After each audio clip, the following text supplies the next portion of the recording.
الدین الخالص۔ اس دنیا کے اندر زندگی گزارنے والا ہر انسان اپنے مال و اسباب کی حفاظت کرتا ہے، اور اس کو حق ہے کہ اپنے مال و اسباب کی حفاظت کرے۔ جو کچھ اس کا ہے اس کا اپنا رہے، دوسرے اس پر ہاتھ صاف نہ کریں۔ لیکن اسی کے ساتھ ساتھ ہر انسان کو یہ بھی معلوم ہے کہ جو چیز دوسرے کی ہے وہ دوسرے کی ہے، دوسرے کی کوئی بھی چیز ہمارے لیے جائز نہیں ہے، اس کی رضامندی کے بغیر ہمارے لیے وہ حلال نہیں ہے۔ وہ چاہے چھوٹی چیز ہو یا بڑی چیز ہو، کم ہو یا زیادہ ہو، قیمتی ہو یا کم قیمت والی ہو، دوسرے کی چیز دوسرے کی چیز ہے، ہماری چیز ہماری چیز ہے۔ اب وہ چاہے روپے پیسے کی شکل میں ہو، چاہے کسی سامان کی شکل میں ہو، چاہے زمین جائیداد کی شکل میں ہو، یہ ہر انسان اس کو جانتا ہے، سمجھتا ہے۔ لیکن اس کے باوجود بعض انسان ایسے ہوتے ہیں کہ وہ چھوٹی طبیعت کے مالک ہوتے ہیں، وہ اپنی چیز کی تو بڑی اچھی طرح حفاظت کرتے ہیں، لیکن ساتھ ہی وہ دوسروں کے سامان پر، دوسروں کی چیزوں پر نظر جمائے رہتے ہیں۔ جیسے ہی موقع مل جائے اس پر ہاتھ صاف کر دیا جائے، چاہے دوسروں کا کوئی سامان ہو، روپیہ پیسہ ہو، زمین جائیداد ہو، کیسے ہم کو موقع ملے کہ ہم اس کو اپنی طرف منتقل کر لیں۔ اس سلسلے میں وہ ہر جائز و ناجائز ہتھ کنڈے استعمال کرتا ہے انسان۔ لیکن جب اپنے سامان کا معاملہ ہوتا ہے تو اس کی آنکھیں بڑی کھلی رہتی، اس لیے کہ جو بے ایمان انسان ہوتا ہے وہ سب کو شک کی نظر سے ہی دیکھتا ہے، وہ دوسروں کو بھی بے ایمان ہی سمجھتا ہے۔ ہماری شریعت میں اس سلسلے میں دو ٹوک فیصلہ سنا دیا ہے۔ اللہ کے نبی جناب محمد الرسول اللہ صلی اللہ علیہ وسلم کی حدیث ہے، الا ان دماءکم و اموالکم و اعراضکم حرام علیکم، سن لو تمہارا خون، تمہارا مال اور تمہاری عزت و آبرو ایک دوسرے کے اوپر حرام ہے۔ کسی کا خون، کسی کا مال، کسی کی عزت و آبرو اس کی طرف نہیں دیکھنا ہے۔ جو تمہارا ہے وہ تمہارا، جو دوسرے کا ہے دوسرا۔ یہ حرام ہے۔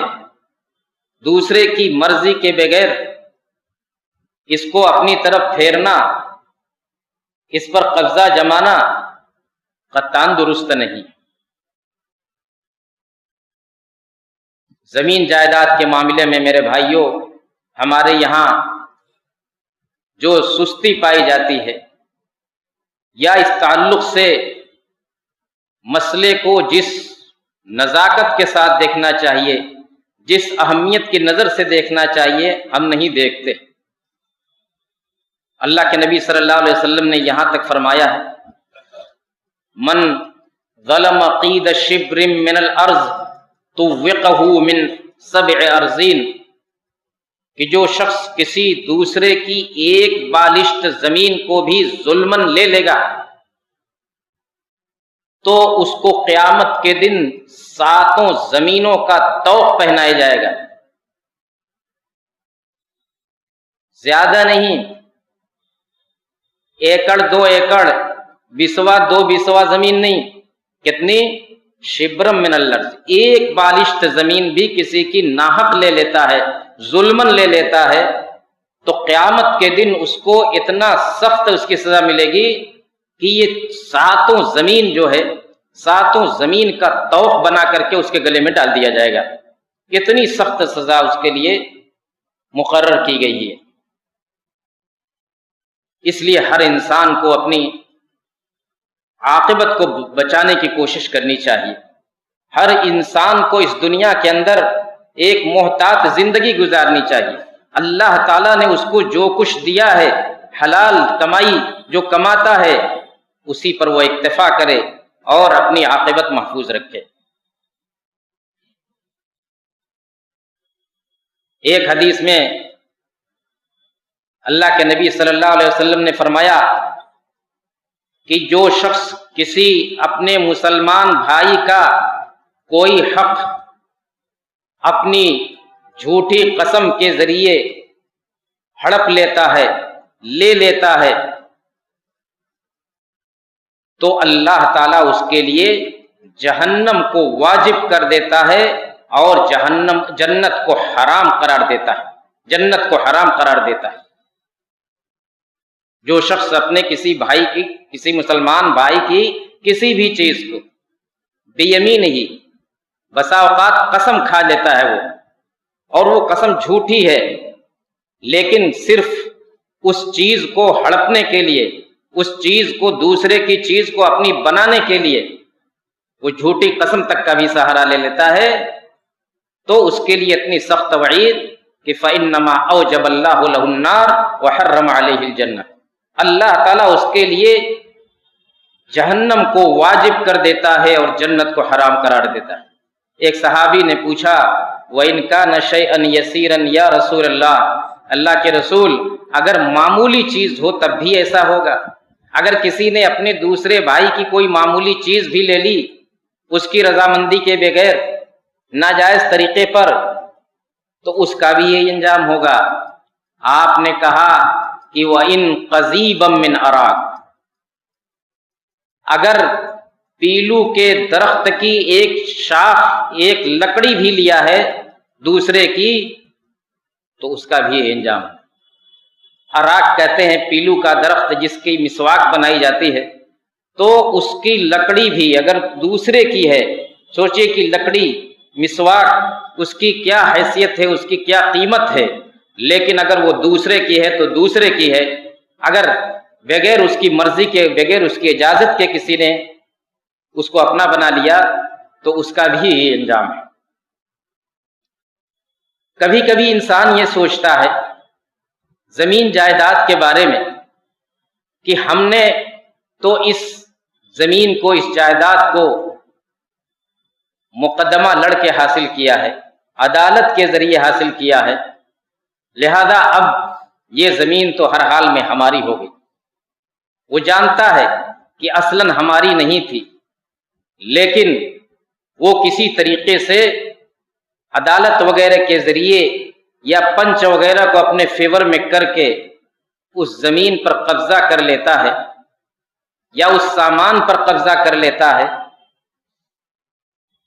تو وہ ہرگز یہ نہ سمجھے کہ اب یہ سامان یا یہ زمین میری ہو گئی۔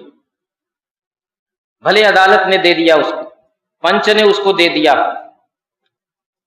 عدالت کو چھوڑیے، پنچ کو چھوڑیے، نبی آخر الزماں جناب محمد الرسول اللہ صلی اللہ علیہ وسلم کو بھی، آپ بھی کسی کو یہ چیز دے دیں،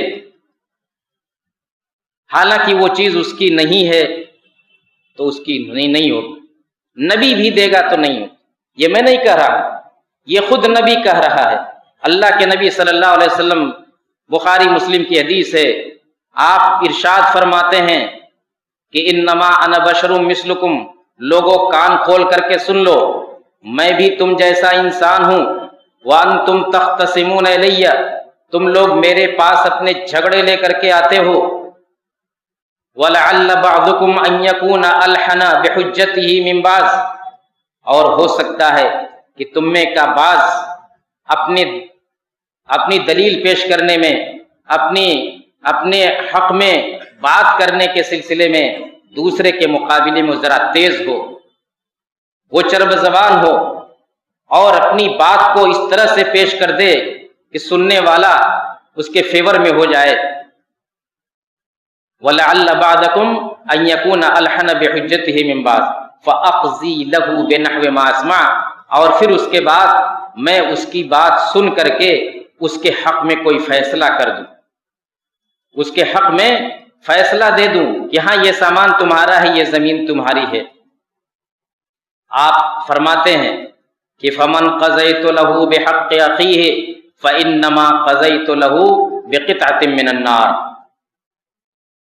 کہ جس شخص کو میں نے کسی دوسرے کا حق دے دیا اس طرح سے، تو سن لو میں نے اس کو جہنم کا ٹکڑا دیا ہے، میں نے اس کو جہنم کا ٹکڑا دیا ہے۔ نبی کہتے ہیں، نبی ظاہر بات ہے کہ عالم الغیب نہیں ہوتے، ان کو معلوم نہیں ہوتا، وہ دلائل سن کر کے دلائل کی روشنی میں فیصلہ کرتے ہیں۔ تو آپ فرماتے ہیں کہ اگر کوئی چکنی چپڑی بات کر کے اور چرب زبانی کے ذریعے اس طرح سے اپنے معاملے کو پیش کرے کہ میں اس کی بات سن کر کے اس کے حق میں فیصلہ دے دوں، تب بھی یہ سامان، یہ زمین اس کی نہیں ہوگی۔ نبی بھی فیصلہ دے دے گا تب بھی نہیں ہوگی۔ کیوں؟ آپ فرماتے ہیں کہ اگر کبھی ایسا ہوا کہ اس طرح سے سن کر کے میں نے ظاہر دیکھ کر کے کوئی فیصلہ کر دیا، تو سمجھ لو کہ جس کے حق میں فیصلہ کیا ہے وہ جانتا ہے کہ یہ چیز میری نہیں ہے، لیکن اس کے باوجود وہ سمجھتا ہے کہ اب میری ہو گئی نبی کے کہنے کی وجہ سے، تو سن لو میں اس کو جہنم کا ایک ٹکڑا دیتا ہوں۔ میرے بھائیوں، معاملہ بہت نازک ہے، ہمیں اس کو سمجھنا چاہیے۔ ایک ایک بالشت زمین کے لیے ہم سالوں سال لڑتے ہیں۔ ظاہر بات ہے کہ وہ ایک بالشت زمین یا تو فلاں کی ہوگی یا فلاں کی ہوگی، دونوں کی نہیں ہے، دونوں دعوے دار ہیں، اور ان دونوں میں سے کسی ایک کو یہ معلوم ہوگا کہ یہ میری نہیں ہے، لیکن محض وہ کسی شبہے کی بنا پر یا دوسرے کی پوائنٹ کمزور دیکھ کر کے اس کو اپنے حق میں کرنا چاہتا ہے، اپنی طرف پھیرنا چاہتا ہے، تو بھی یہ اس کی عاقبت کے لیے بڑی خطرناک بات ہے۔ اس حدیث سے یہ سارے مسائل ہم کو پتہ چلتے ہیں۔ ایک اور حدیث سنیے، یہ تو معاملہ ہو گیا کہ دوسروں کے سامان، دوسروں کی زمین، دوسروں کے روپے پیسے کو ظلماً اپنے حق میں کر لینے کی بات۔ ایک طبقہ وہ بھی ہوتا ہے انسانوں کا جو دوسروں پر الزام لگاتا پھرتا، فلاں نے تو فلاں کی زمین ہتھیا لی ہے، فلاں نے میری اتنی زمین پر قبضہ کر رکھا ہے، فلاں نے میری فلاں زمین کو ناحق لے لیا ہے۔ اس طرح کے دعوے کرنے والے بھی بہت ہوتے ہیں۔ اگر یہ دعویٰ جھوٹا ہے، اگر دعویٰ کرنے والا جانتا ہے کہ میں غلط دعویٰ کر رہا ہوں، تو اس کو بھی سمجھنا چاہیے، اس کو بھی سمجھنا چاہیے۔ عروہ بن زبیر کہتے ہیں کہ ایک مرتبہ عروہ نام کی ایک عورت نے سعید بن زید کے اوپر مقدمہ دائر کیا۔ مروان بن حکم کے دربار میں سعید بن زید کے اوپر ایک مقدمہ دائر کیا زمین کا۔ مروان بن حکم مدینے کے گورنر تھے۔ ایک عورت سعید بن زید کے اوپر مقدمہ دائر کرتی ہے، کہتی ہے کہ انہوں نے میری زمین کا کچھ حصہ ہڑپ لیا ہے۔ سعید بن زید جو ایک صحابی ہے، ان کے اوپر ایک عورت جھوٹا مقدمہ کر رہی اور کہہ رہی ہے کہ انہوں نے میری کچھ زمین پر قبضہ کر رکھا ہے۔ سعید بن زید مروان بن حکم کی عدالت میں جاتے ہیں اور ان سے باز پرس ہوتی ہے، تو وہ کہتے ہیں کہ آخذ شیئا من ارضها وقد سمعت من رسول اللہ صلی اللہ علیہ وسلم، کہ میں اس عورت کی زمین کا کوئی حصہ لے سکتا ہوں جبکہ میں نے اللہ کے رسول صلی اللہ علیہ وسلم کی حدیث سن رکھی ہے؟ میں کیسے اس عورت کی زمین پر قبضہ کر سکتا ہوں جبکہ میں نے اللہ کے رسول صلی اللہ علیہ وسلم کی حدیث سن رکھی ہے؟ مروان بن حکم کہتے ہیں کہ کیا سنا ہے آپ نے اللہ کے نبی صلی اللہ علیہ وسلم سے، ذرا ہم لوگوں کو بھی بتائیے۔ انہوں نے کہا کہ سمعت رسول اللہ صلی اللہ علیہ وسلم یقول من اخذ شبرا من الارض ظلما طوقه الى 7 ارضین، یہی حدیث کہ جو شخص کسی کی ایک بالشت زمین بھی ظلمن لے لے گا، ناحق کسی کی ایک بالشت زمین پر قبضہ کر لے گا، تو قیامت کے دن اس کو 7 زمین کا طوق پہنایا جائے گا۔